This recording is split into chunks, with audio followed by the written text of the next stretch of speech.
Buenas tardes amigos, este es el programa Diálogos del Montonero. El día de hoy vamos a hacer una pausa en los problemas nacionales, en los problemas latinoamericanos, para intentar analizar, para intentar describir la invasión de Rusia a Ucrania. El mundo y las preguntas surgen inmediatamente. ¿El mundo está al borde de una tercera guerra mundial? Digamos, la primera imagen que produce la invasión rusa es que todo el sistema de derecho internacional organizado después de la Segunda Guerra Mundial no tiene valor. El Consejo de Seguridad de la ONU estaba a punto de reunirse y casi paralelamente se produce la invasión de Rusia. Y en general, todos los sistemas institucionales y diplomáticos que se habían organizado posguerra fría, después de esas grandes reuniones entre el presidente de la ex Unión Soviética, Gorbachev, y Ronald Reagan, todos esos sistemas no tienen valor alguno. Esto tiene que ser explicado. Y por otro lado, lo que ha empezado a surgir es que una serie de aprensiones planetarias globales, como por ejemplo que China puede ir contra Taiwán, que Corea del Norte puede ir contra Corea del Sur, porque detrás de todas estas aprensiones, por llamarlo de alguna manera, existe la idea de que hay un poder que declina. Estados Unidos empieza a declinar. Y en el caso de Occidente, hay una especie de reacción casi unánime con respecto al hecho de que Rusia está violando la legislación internacional que ha venido organizando el mundo actual. Bueno, para analizar estos temas, para intentar una descripción de este fenómeno inédito en las últimas décadas en el mundo, hemos convocado el día de hoy al señor Francisco Tudela, intelectual, es canciller de la República, especialista en Derecho Internacional, quien ha tenido la gentileza de aceptar esta conversación. Buenas tardes, señor Tudela, gracias por la conversación. Buenas tardes, Víctor Andrés. Como bien indicas, es una situación extremadamente grave, la invasión de Ucrania por Rusia, porque se trata de la invasión de un país europeo. Esta invasión implica una violación del artículo 2 de la Carta de las Naciones Unidas frontalmente y ha llevado a los Estados Unidos y a la Unión Europea a adoptar distintas sanciones drásticas contra Rusia. Pero dicho esto, y siendo absolutamente ilegal la acción de Rusia, hay que aclarar que no es la primera vez que ocurre. El año 2008, en la guerra de Georgia, los Estados Unidos equiparon completamente a Georgia, hasta con los uniformes de las tropas, los equipos, las armas, y Georgia trató de tomar control de dos de sus provincias que tenían mayoría de población rusa, y no solo fracasó, sino que se desencadenó una guerra entre Rusia y Georgia, que Rusia ganó, y esas dos repúblicas, Osetia y Abjasia del Sur, declararon su independencia. Es casi el mismo libreto que estamos viendo. Es el mismo libreto. Luego, antes de eso, el año 2003, los angloamericanos invadieron Irak sin ninguna autorización del Consejo de Seguridad, en violación abierta del artículo 2 de la Carta, fuera de toda legalidad internacional, pero justificado ante el mundo por razones ideológicas, no jurídicas. Y acá quiero hacer una aclaración que es muy importante. El orden de las Naciones Unidas no se respeta desde 1999, cuando los Estados Unidos bombardearon Yugoslavia por la cuestión del Kosovo, también sin ninguna autorización del Consejo de Seguridad. Yo, como embajador ante Naciones Unidas, no siendo miembro del Consejo de Seguridad del Perú, sin embargo, participé como espectador en todas las sesiones del Consejo de Seguridad en la galería de invitados, porque como embajador no me lo podían impedir. Y lo único que vi fue el silencio atronador de Kofi Annan frente a una ilegalidad radical que implicó la destrucción de todos los puentes sobre el Danubio de Belgrado. ¿A qué voy? A hablar de que en este caso hay una violación del orden internacional y en los casos que estoy citando anteriormente no la hay porque ideológicamente nos sentimos bien con ellos, muestra una confusión entre derecho internacional y política internacional por un lado y por el otro lado la ideología. Claro, porque, Acá no hay ideología, acá hay lo que los franceses llaman una política de gloria, lo que los ingleses llaman una política de prestigio y lo que los alemanes llamaban Machtpolitik o política de a fuerza. ver, pero evidentemente el día de hoy, digamos, hay una especie de realineamiento ideológico del mundo que hace recordar los peores momentos de la Guerra Fría, sin que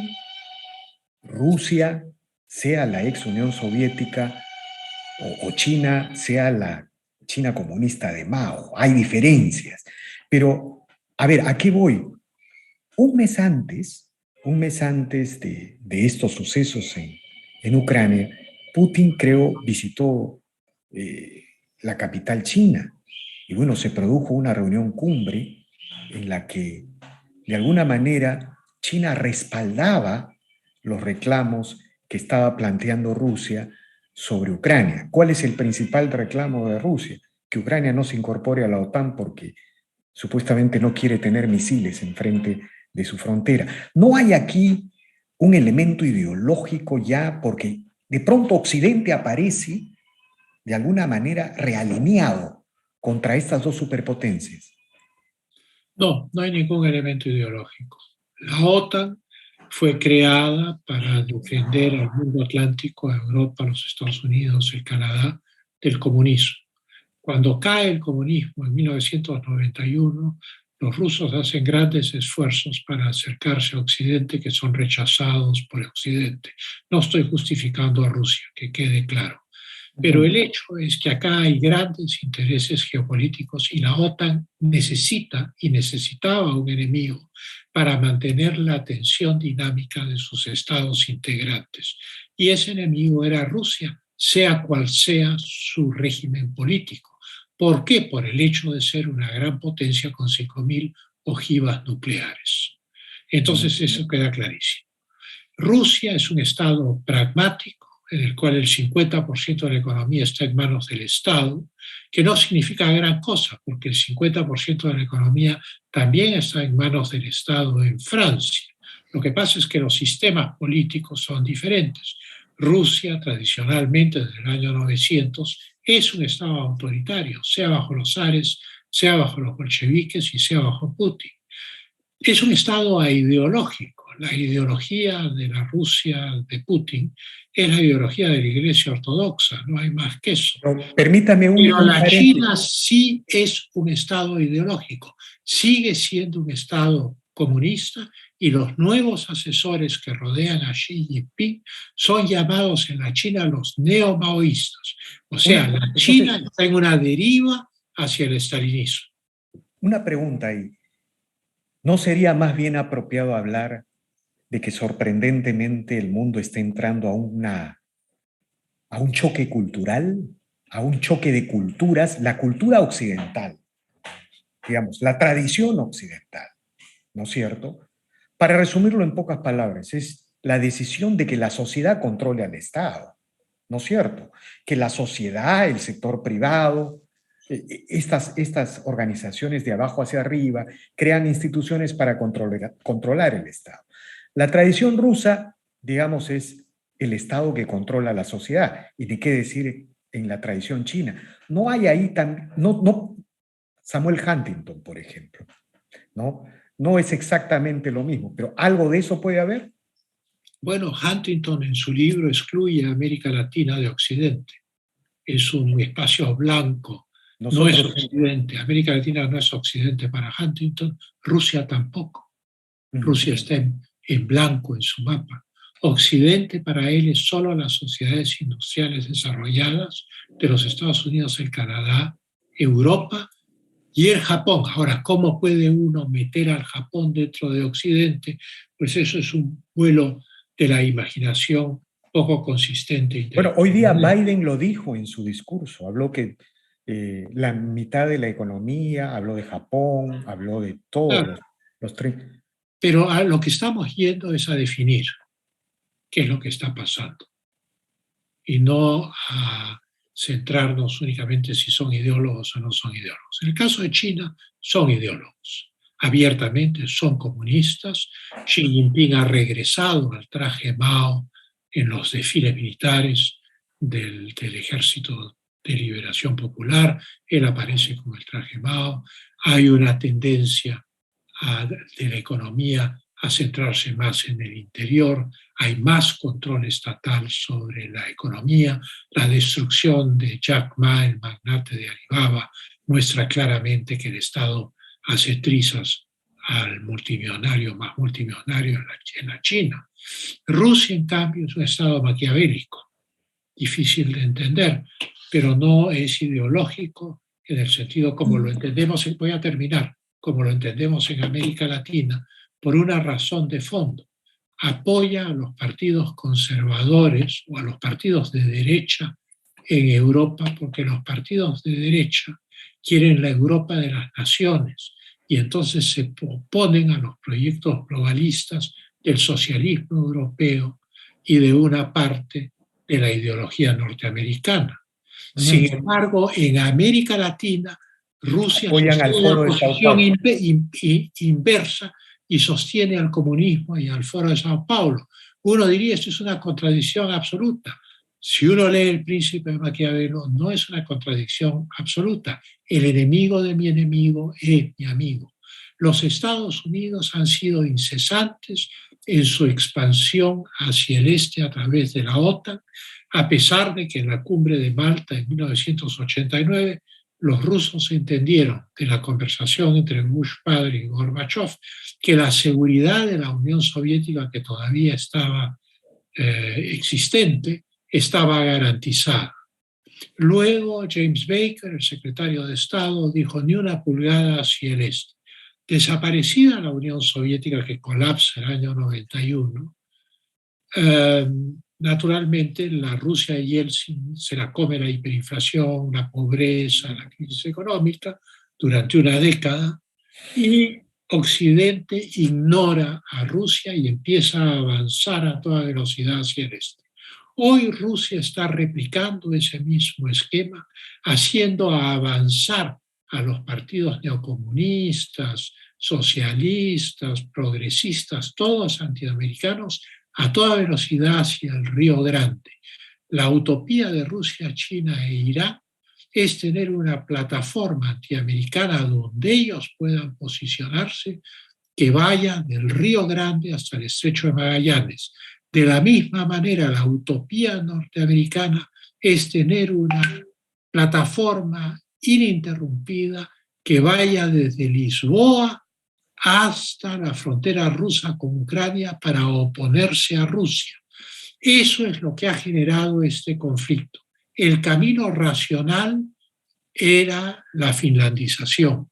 Esto es, que Ucrania no perteneciese a la OTAN, podía pertenecer a la Unión Europea, pero no a la OTAN, y que buscara su propio destino consciente que estaba en la encrucijada entre dos fuerzas descomunales. Sin embargo, tengo yo la impresión que en estas últimas semanas el presidente de los Estados Unidos estimuló a Ucrania a mantener una posición desafiante. Los voceros americanos y el mismo presidente Biden plantearon el derecho abstracto de Ucrania de pertenecer a la alianza militar que quisiera, refiriéndose a la OTAN. Ahí hay un hecho sorprendente, señor. Y el hecho es que gatillaron una respuesta de Rusia que, bien manejada diplomáticamente, no hubiera ocurrido. De acuerdo. ¿Por qué? Porque vienen las elecciones de medio término al Congreso de los Estados Unidos en noviembre y Biden no quiere que se discuta la política interna de los Estados Unidos donde no le está yendo bien. Y las encuestas señalan que los republicanos van a ganar las elecciones al Congreso. Y o sea, la característica de la diplomacia estadounidense es que es interna siempre. Siempre, A eso claro. voy. Y además hay una contradicción, digamos, en las imágenes internacionales que tenemos, ¿no? Por ejemplo, el presidente Trump es uno de los presidentes más pacifistas de los últimos tiempos, que logró, incluso estaba a punto de variar este curso en la Europa del Este, aunque Logró controlar la crisis claro, de Ucrania y de Crimea durante los así es, 4 años pero en de su el mandato. caso, Logró no intervenir y poner fin a la guerra civil siria. Logró entenderse con Corea del Norte. Lo que sucede con los Estados Unidos, y eso lo dicen todos los tratadistas americanos, es que los Estados Unidos no pueden tener una gran política exterior porque cambia con cada gobierno y con cada parlamento y con cada cambio de equilibrio político, y porque toda la política exterior se discute en la prensa constantemente. Entonces la prensa, los canales de televisión, los periódicos, son un factor en los Estados Unidos aplastante de política exterior. No existe el secreto de Estado, no existe una política discreta exterior que permita negociaciones que se anuncian una vez que se llega a un resultado. Todo se pero sí dramatiza hay una desde el regularidad, momento cero. doctor Tudela, pero sí hay una regularidad. Los republicanos, digamos, han construido mayores momentos de paz en el planeta en las últimas décadas, Todas ¿no? las guerras las han Sí, iniciado los demócratas. así es. Y, digamos, los principales responsables de lo que está pasando en Ucrania, diría un observador, este, eh, bueno, es la segunda administración de Barack Obama y esta, la del Claro, señor porque Biden, han que sido diplomáticamente muy agresivos, temerarios. exactamente. Han podido disuadir a Rusia de una manera mucho más eficaz, como por ejemplo lo dice Henry Kissinger, en vez de confrontarla sin darle salidas. Naturalmente, si yo arrincono a alguien entre la espada y la pared y le pongo un sable en el pecho, lo más probable es que esa persona trate de apartar el sable y saltarme encima. Pues eso es exactamente lo que ha O sea, ocurrido. Lo que no exonera a Rusia de haber atacado un Estado a independiente, eso voy, a de eso voy. haber destruido sus aeropuertos, 11 bases militares, y de haber atacado sus principales ciudades y haber desembarcado tropas en su principal puerto del oeste, que es Odessa, que está al lado de Transnistria, que es otra república de rusos que se han autoproclamado independientes. De tal manera que estamos en un escenario muy complejo. Hoy le toca a Rusia violar el derecho internacional. El 2003 le tocó a los Estados Unidos e Inglaterra violar el derecho internacional en Irak. Digamos, no estoy diciendo que estén tas con tas, son cosas diferentes, pero haber ido a la guerra en el corazón de Europa es una ecuación de otra dimensión que puede conducir a una guerra europea. Pero también seamos conscientes de que Ucrania nunca hubiera podido ser aceptada en la OTAN por una razón sencillísima. Es un país en guerra civil, porque Lugansk y Donetsk están en Ucrania. Uh-huh. Y por eso es que Ucrania, Rusia Ahora, y las dos ¿cómo? repúblicas secesionistas firman los acuerdos de Minsk. Uh-huh. A ver, digamos, hasta antes de la invasión rusa hay argumentos que discutir. Después de la invasión rusa, todo parece complicado sobre todo de este lado de Occidente y así lo Claro, estamos porque hay viendo. muchas emociones. Claro, claro, Difícil ver parece eso con todo frialdad. ya. Iniciar la guerra es la peor de las diplomacias, ¿no? Correcto.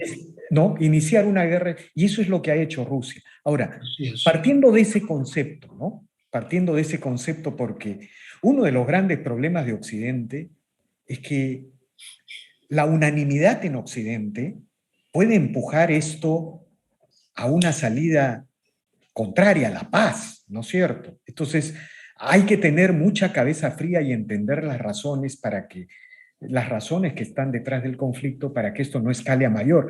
La pregunta que yo quisiera hacerle un poco descriptivamente, ¿qué es lo que ahorita en términos concretos busca Rusia con la invasión de Ucrania? Una primera hipótesis es, pretenden tomar Ucrania o parte de Ucrania para quedarse con la zona de la famosa zona del Donbass, creo, exactamente como se Correcto. llama, ¿no? Otra es que, bueno, pretenden tomar Ucrania, lo cual sí parece inviable, ¿no es cierto? ¿Cuál es su descripción? ¿Qué es lo que está buscando Rusia con este juego de la guerra y de la diplomacia? Inicialmente, digamos hasta hace 3 días, Rusia buscaba el reconocimiento occidental de que Crimea es rusa, cosa altamente improbable. El reconocimiento ucraniano de un régimen autonómico para Lugansk y Donetsk, estas provincias del este de Ucrania. Y lo que antiguamente se llamaba la finlandización de Ucrania. ¿Qué significa? Si la OTAN entra a Ucrania, está en las fronteras de Rusia a unos cuantos kilómetros de Moscú. Eso significa que Rusia tendría que iniciar un proceso para su propia seguridad de gastos militares en gran escala que probablemente la arruinaría. Por eso, para Kissinger, para todos los analistas, el escenario ideal era una Ucrania que no perteneciese a la OTAN, Una Ucrania pero puente entre las dos áreas. finlandizada. En 1945 Finlandia pierde la guerra contra Rusia, pero logra preservar su independencia a cambio de entregar territorios y tener una neutralidad radical que implica necesariamente una disminución de su soberanía, tanto frente a Rusia como frente a Occidente, y se compromete a eso. Y entonces ahí nace el término que empieza en la prensa alemana de finlandización. Un Estado finlandizado es un Estado neutralizado militar y políticamente. Y entonces lo que Rusia buscaba era que le reconozcan la autonomía a las provincias del este de Ucrania, que reconozcan que Crimea era Rusia y que Ucrania fuese finlandizada, neutralizada, para que no fuese una plataforma desde donde se pudieran colocar misiles, aeropuertos, bases militares, etcétera, etcétera, que amenazaran la seguridad de Rusia. ¿Por qué? Porque no hay accidentes geográficos en esa región. Esto es una sola llanura de Kiev a Moscú. No hay, no hay cadenas montañosas, hay ríos, nada más, pero no cadenas montañosas. Y entonces estamos frente, el primer criterio de Rusia ha sido la seguridad. El segundo criterio de Rusia, creo yo que es un elemento de reivindicación histórica, porque hasta la revolución bolchevique, desde el siglo XVII hasta la revolución bolchevique, no había federalismo en Rusia, era un imperio. Bueno, Y Ucrania, Putin ha acusado directamente a Lenin de la... bueno, Lenin es un entreguista, eso lo voy a explicar ahora. Y entonces, te ríes, pero es muy cierto. No, sí, es verdad, como la República Aymara del Sur en el Perú, Bueno, como te la voy a República de explicar. Evo Morales. Ellos Sí, no creen en los territorios, en las naciones. no, pero en este caso es peor. En el siglo XVII la Duma, la Rada ucraniana, que es el equivalente a la Duma rusa, vota la unión con Rusia frente al peligro de los lituanos, de los polacos, y se unen los ucranianos y los rusos. Son provincias rusas, pero parte de una Rusia imperial. Cuando llega Lenin al poder, agita las nacionalidades con su bolchevismo hasta que se arma un pandemonio y entonces le encarga a Stalin que desarrolle el federalismo soviético. Pero mientras tanto, en plena guerra mundial, en el año 18 firma el Tratado de Brest-Litovsk con Alemania y le entrega a Alemania los países bálticos y Ucrania. Y entonces Ucrania se convierte en un régimen semi-independiente que los alemanes le otorgan a Ucrania. Ese es el antecedente.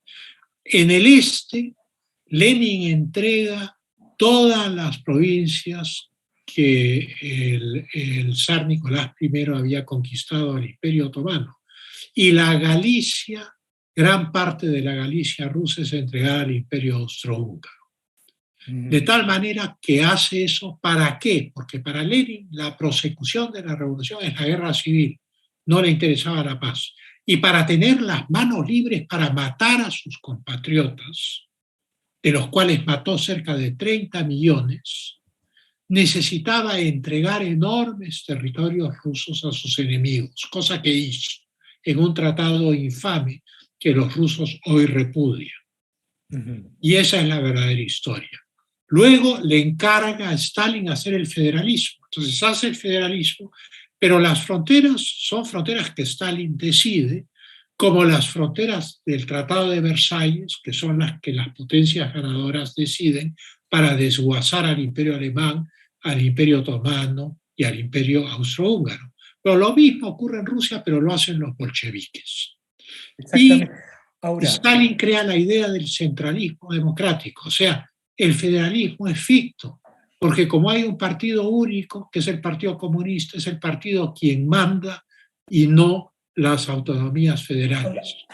volviendo a nuestro tema actual, muy pedagógico, interesante esta reflexión sobre el bolchevismo, ¿no? Bueno, acá en América Latina ya lo empezamos a vivir, allá está la República Plurinacional de Chile, que va a La destrozar. plurinacionalidad ¿Ah? desarrollada por Álvaro García Linera, el vicepresidente Evo Así es. Morales, y que se ha convertido en la ideología del Foro de Sao Paulo, es exactamente lo que los bolcheviques hicieron inicialmente, hasta que se les empezó a desarmar Rusia y tuvieron que inventar su federalismo ficto. Así es.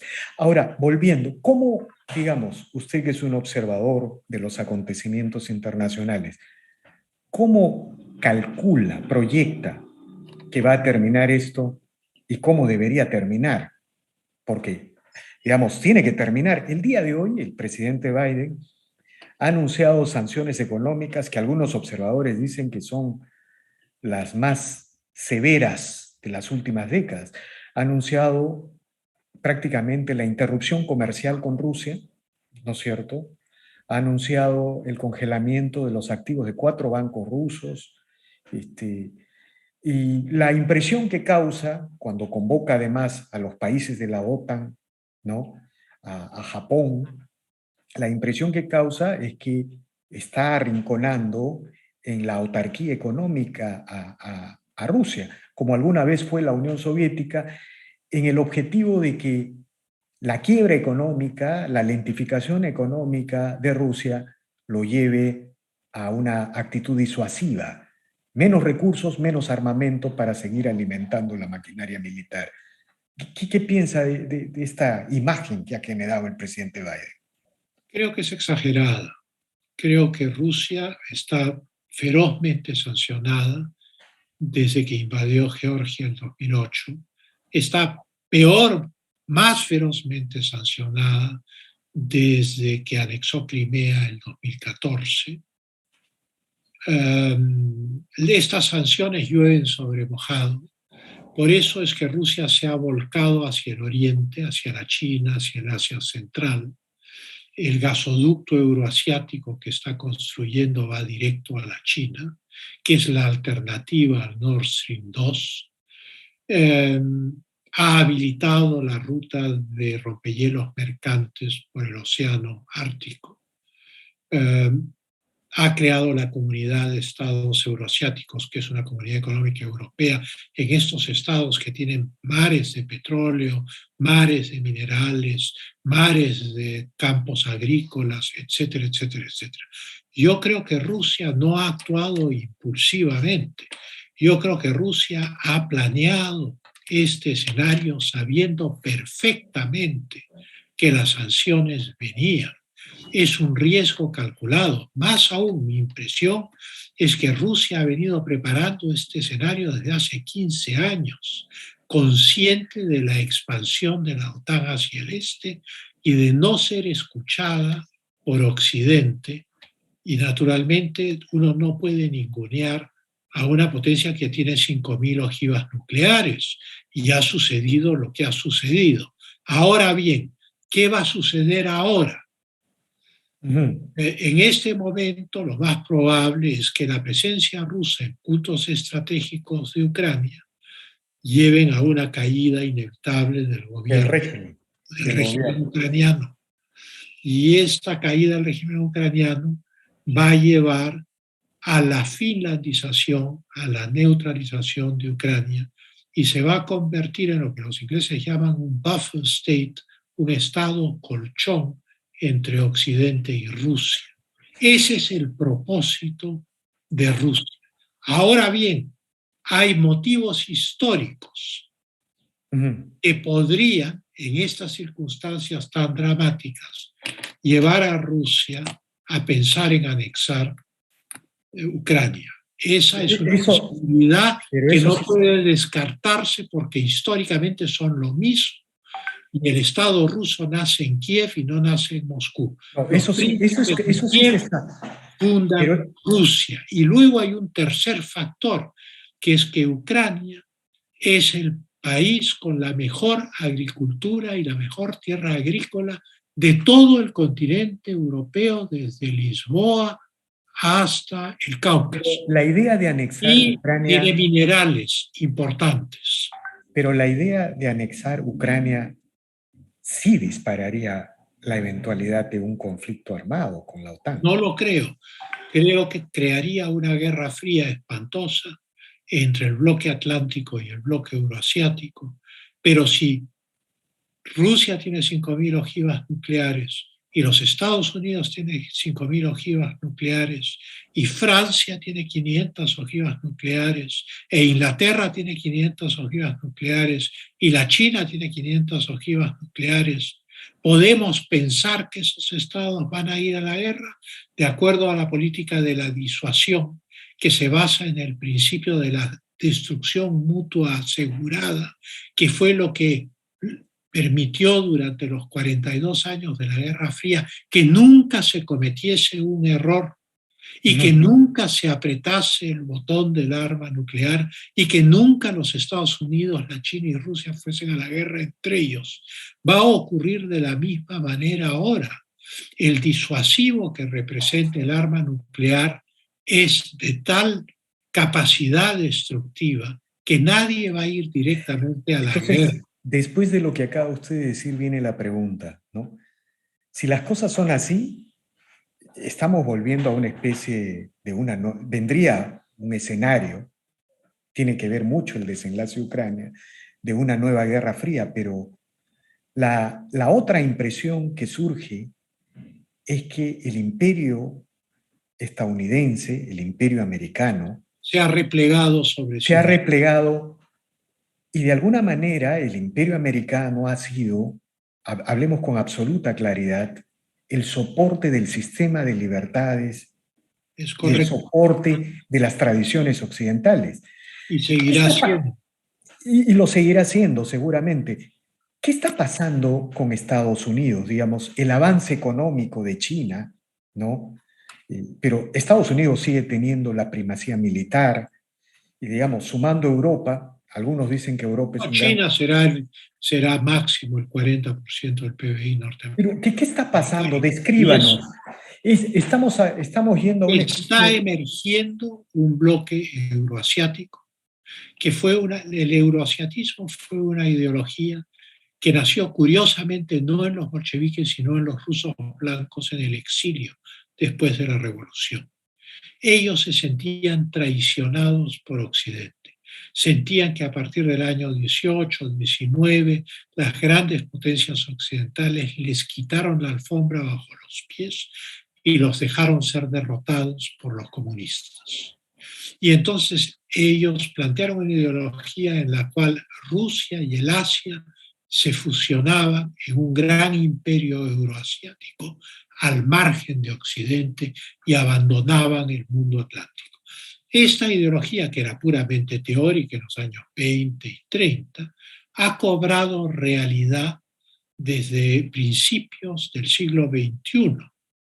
Hay varios ideólogos rusos del De euroasiatismo, acuerdo, algunos tradicionales, otros más nuevos, como Alexander Dugin, que claro, plantean esta tesis. Entonces, ¿qué sucede? Todo el orden mundial que nació de la derrota del nacionalsocialismo y del fascismo en 1945, se ha venido evaporando de la guerra del Kosovo ahora, pero al haber ahora la invasión de un país europeo se ha evaporado definitivamente. Pero, Hay hitos en la historia del mundo y los voy a decir rápidamente. Primer hito clave para la historia del Occidente, el fin de la guerra de religión, por el cual en la paz de Westfalia, que son varios tratados, se acuerda que la religión del príncipe es la religión del Estado, para evitar la intervención de unos estados dentro de otros. Y ahí nace el Estado Nacional moderno. Eso es golpeado fuertemente por la corriente ideológica de la Revolución Francesa en 1789 y se va a 25 años o 23 años de guerras que culminan en 1815 con Waterloo y se establece un segundo orden internacional llamado el Concierto de Europa, que es un sistema de consultas entre las grandes potencias. Ese sistema colapsa con la guerra del 14 debido a los nacionalismos que han surgido en la segunda mitad del siglo XIX. Luego viene el periodo de las dos guerras mundiales, que según el historiador alemán Ernst Nolte es una sola guerra, una gran guerra civil europea. Y nace el orden de Naciones Unidas y de la bipolaridad. Ese orden ha terminado el 22 de febrero del año 2020. Está siendo un nuevo sistema internacional. De acuerdo, muy bien resumido, pero entonces la pregunta que hay que explicarles, ¿cuál es la situación del imperio americano, del imperio de Estados Unidos?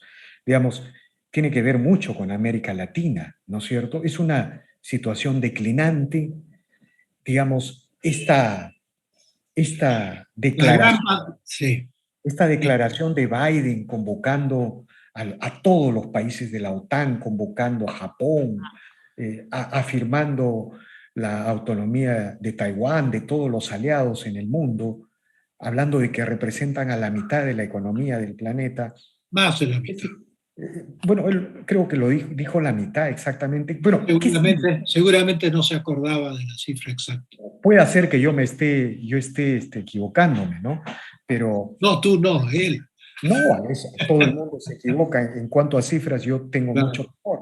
Pero algo de eso dijo, ¿qué significa? O sea, significa una sola cosa, significa retórica. Pero estamos en un imperio declinante, por ejemplo, que no puede garantizar la seguridad de Taiwán frente a la China continental, de Corea del Sur frente a Corea del Norte, bueno, o de Israel frente a Irán. Digamos, sí puede garantizar la seguridad de Israel, sí puede garantizar la seguridad de Arabia Saudita y de los Emiratos.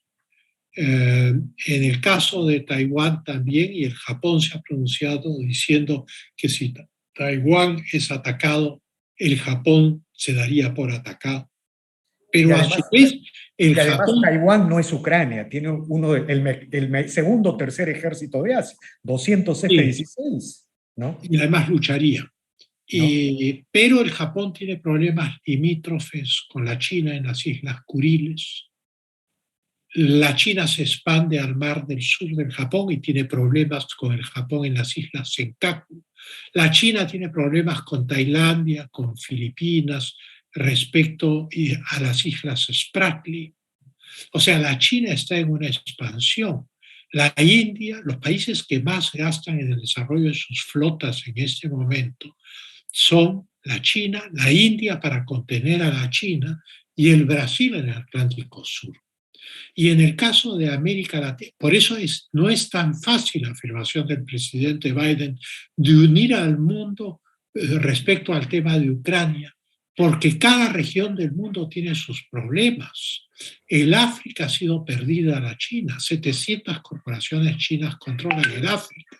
Y lo mismo está ocurriendo con América Latina, donde vienen dos batallas decisivas, que son Colombia y el Brasil. La caída de Dilma Rousseff, el encarcelamiento de Lula, hizo que el UNASUR, los BRICS, todas las estructuras alternativas preparadas por Rusia y por la China y por Irán, colapsaran. Pero ahora están volviendo a ganar terreno. Es por eso que la batalla decisiva se va a dar en América Latina, en Colombia y en Brasil. Si por desgracia Colombia y el Brasil cayeran en manos del Grupo de Puebla y el Foro de Sao Paulo, entonces América se convertiría en una gigantesca plataforma prorrusa, pro-china, pro-iraní, desde el Río Grande en la frontera con Estados Unidos hasta el Estrecho de Magallanes en las aguas antárticas. Y eso sería tremendamente grave. Bueno, eso es lo que Estamos, a lo revela. que voy, con esto acabo esta parte, estamos en un conflicto global y no en un conflicto focalizado en Ucrania.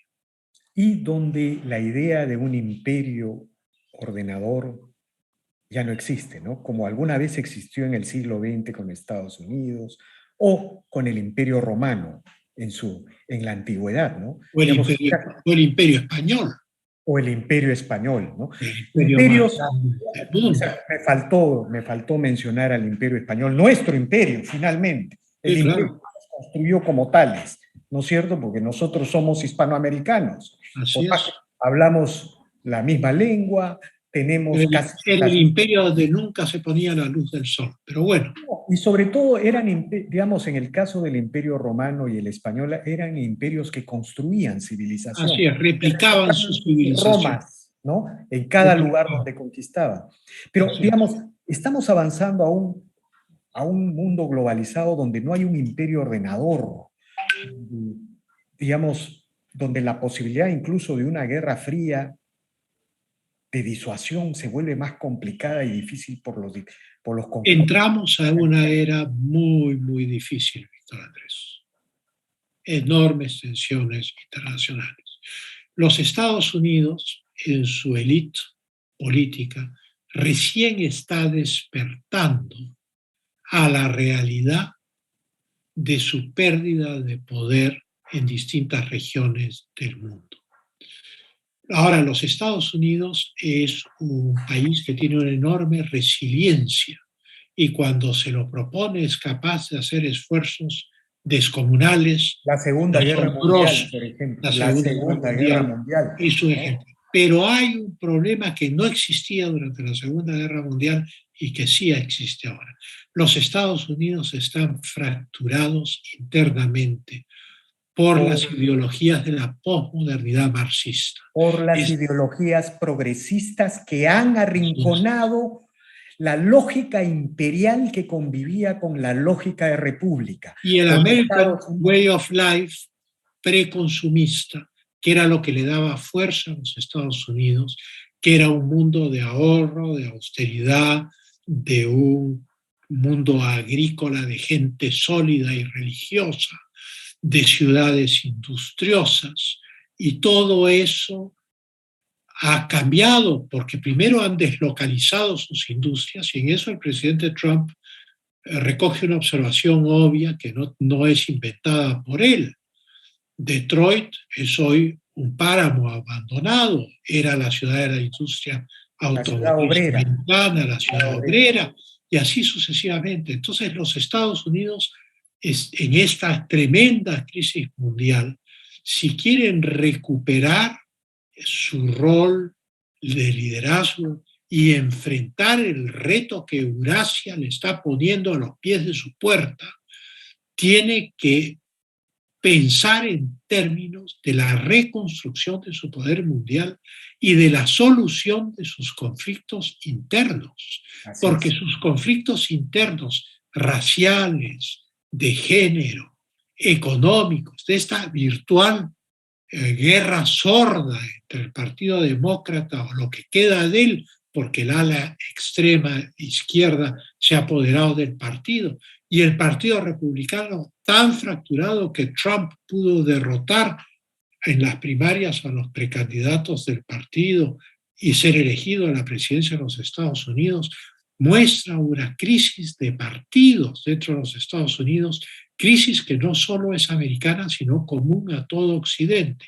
La crisis en la cual nos encontramos hoy en el Perú es consecuencia de la crisis Bueno, terminal de los partidos históricos. este discurso progresista que ha permeado mucho a la élite norteamericana ha roto pues esta lógica histórica entre imperio y república que se manejó en Estados Unidos en el siglo XX, que también existió en Roma, una lógica que le permitió, que tiene que ver mucho con la longevidad imperial, ¿no es cierto? No recuerdo que Esa lógica ha sido rota.